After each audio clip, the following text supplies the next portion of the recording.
So when I look back at my career, I see three distinct phases: managing self, managing others, and managing business.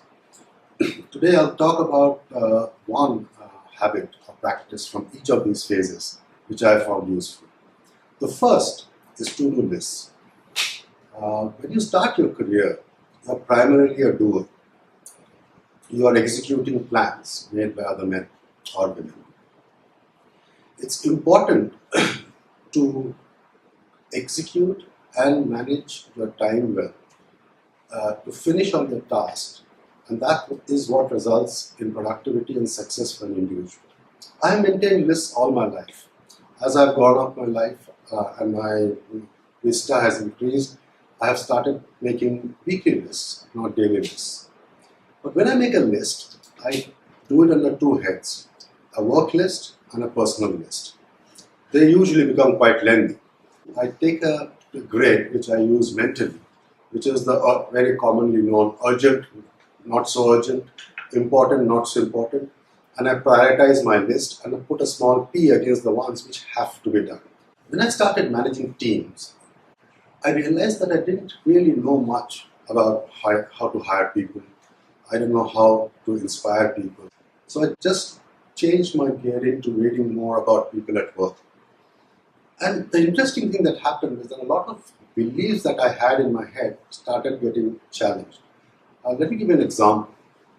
So one belief that I always had when I started working was that I could take a person, find out his weak areas, train them, and make them really strong in those areas and create a well-rounded person.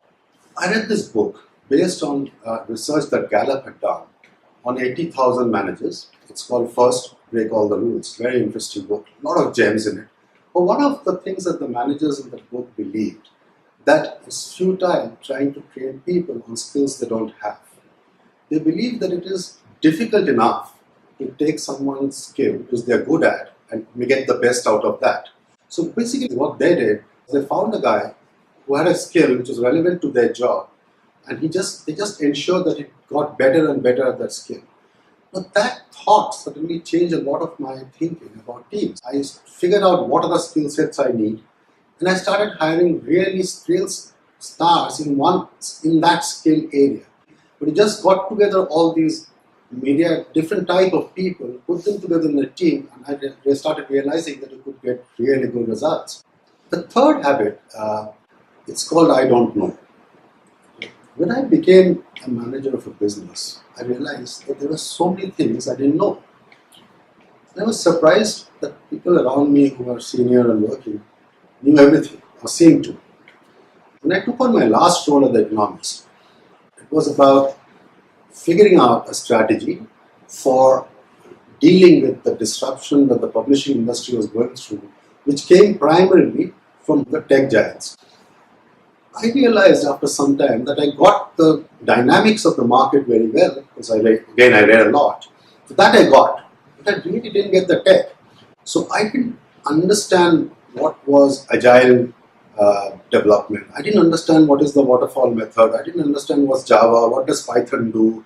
I had no clue. So I decided to seek out deliberately people who worked in these areas in the teams. And I started spending time with them, sometimes outside office. And after a point of time, I realized over a couple of months that what seemed like gibberish earlier started making sense to me. And I think that is very, very critical to do. And I have had this habit all my life, that I don't have a problem saying I don't know. It is the most difficult thing to do, because as you become a boss, telling a 25-year-old that I don't know what you're talking about is damn difficult. And you have to believe in yourself a lot to be able to do that. But I found that has been the most useful trait for me.